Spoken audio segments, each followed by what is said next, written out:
Hey guys, how's it going? It's John here again with another video. I'm going to be out in the garage again tonight just doing a quick little continuation slash update of the, going off of the last video. So first of all, before I go any further, if you're, liking some of the videos I'm posting, or, if you're interested in seeing more and following some of the builds, make sure you like this video, subscribe to the channel, and comment too, give me some positive feedback. Or some negative feedback too, that's fine.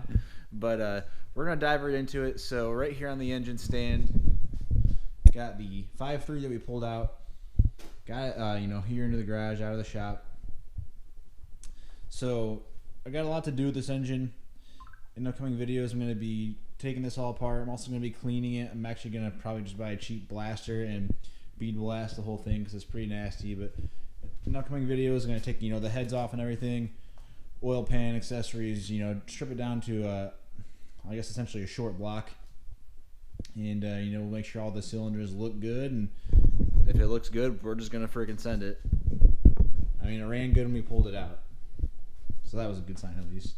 So anyway, this here kind of looks like a mess maybe in the camera. It also doesn't help that I have a fuse block that's going to nothing.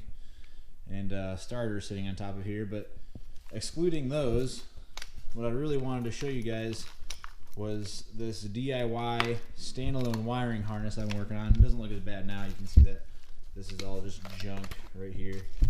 So starting right here, here are your PCM connections. So keep in mind this is for a green and blue PCM. This is a drive-by-wire setup, but converting it to a drive-by cable. So I'll talk about that in a second. But I had to strip out a bunch of wires, a lot of the sensors that I just don't need. Since we're doing a TH350 transmission, we were able to de-pin a lot of wires out just from that alone, and just other sensors like AC sensors and stuff. And actually, here's some of the wires that I have left over. I used some of it to add some wires that I needed to add, because this is a green and blue PCM harness, like I mentioned. There's the green. And I'm going to be swapping to a drive-by cable for my dad's 38. So what that means is that you have to run certain PCMs, but also on top of that, you have to make sure that your harness has the capability to, send the signals for your TPS, which is throttle position, and your IAC, which is idle air control. And I have them actually added. I think they're labeled right here. Yep, there's your IAC pins, or IAC wires, and then TPS. These aren't color correct. I wish I had. I didn't feel like getting a special crimping tool and then doing the proper colored wires. I just used what I had on my spool here and just made it work with what I had. I tried to at least follow, like if it had a stripe for that pin from the factory, I tried to at least make sure that like the wire had a stripe on it, and a matching color, either a black or a white stripe, to at least make it kind of close. But anyway, so like I said, I removed a bunch of stuff. All I really have left over is stuff like your O2s, injector plugs, which I actually have to convert this from, I think these are Multi-Tech 2 injectors, this is what the trucks are, to EV1. So I still have to do that. And then got your coil pack.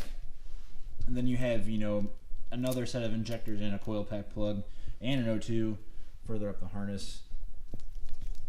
Right here we have map sensor. Got some damage I have to assess in this area. Cam position sensor. NOx sensors. Got stuff like coolant temp. This is your vehicle speed sensor. It's not labeled, but I know what it is because purple and green twisted wire is pretty easy to remember.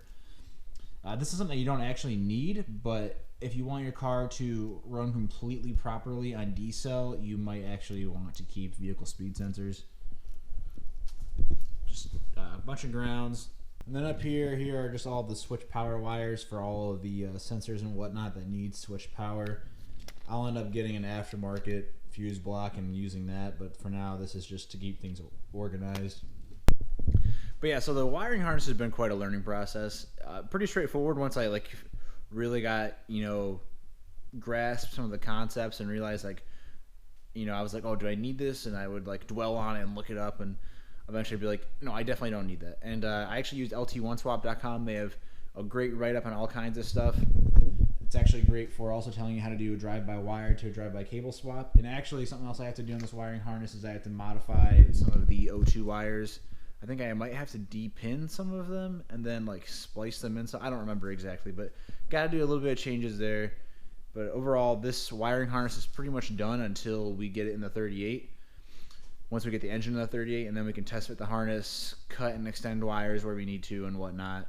But anyway, for now, that's about it on the harness. And now I'm actually going to go on to the other side of the garage, and I'm going to show you guys the 38. And we're going to do a quick little walk around of that. And it's probably going to be a little dark, so I'm going to put my headlamp on and try and get as good a video quality as possible. Alright, so excuse the lighting. I've got my headlamp on here. That way you can at least see some stuff. But just a quick overview of the car so you can get a look at it. She's not in actually that bad of shape. I mean, underneath she's completely solid. Nice new frame and everything. Got 4-link and coilovers in the back. I can see my dad never even bothered adjusting those, or at least tightening the locking nuts for those coilovers, but that's an easy fix, I suppose. But yeah, it's got a, can't really see it that well, but it's got a 9-inch in it. And like I said, a 4-link and double adjustables in the front.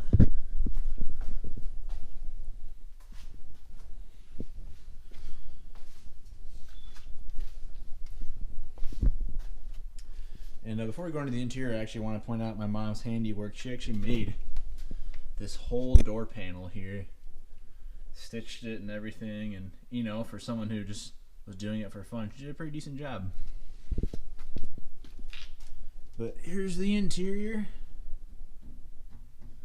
Got the little clock there. And the original gauges and everything. Then these added ugly little things down here. And then the ugly, I don't even know what you call it, itching hair seat. I don't even know what else you could call it. It feels freaking terrible. But yeah, it's pretty dope. I mean, got the sketchy wood floor panels and everything, and yeah, she's pretty rad, boys. Yeah, so now we're gonna crack the hood right here. I love this. This is so cool.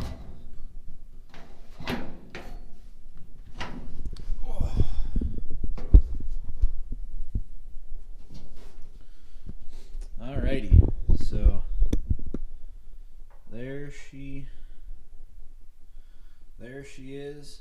Got the old small block 305.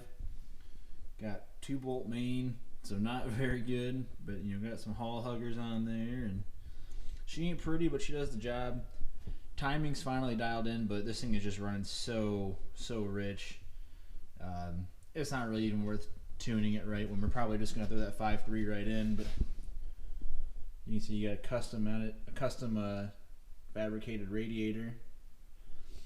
Definitely, pretty massive and beefy. Maybe even a little too big. Hopefully we can get the LS in with no fitment issues, and we can get an electric fan in there. So yeah, she's not fancy by any means, but definitely got a lot of potential here. And with this, since it's a small block Chevy, this transmission will bolt right up with a simple adapter. And it should be nice and fairly straightforward. Alrighty. Key here.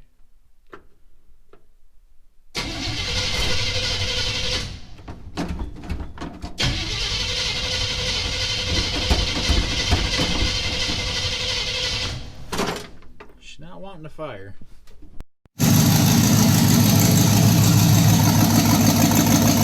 But anyway, guys, so once again, thanks so much for watching. I appreciate y'all. Make sure you like this video, subscribe to the channel if you want to see more, and follow the builds. There's going to be some stuff coming up on the teardown of this engine. Might do a little update on the Camaro now that it's back. Got a lot of things I want to do over the winter as far as just cleaning things up, cleaning up the engine bay, making it look not so crappy and crowded. And then also got some stuff coming up on my mom's Mustang here. Doing some just overall drivability mods, and all of it for the good. But anyway, y'all take it easy, have a good one, and stay safe. Peace.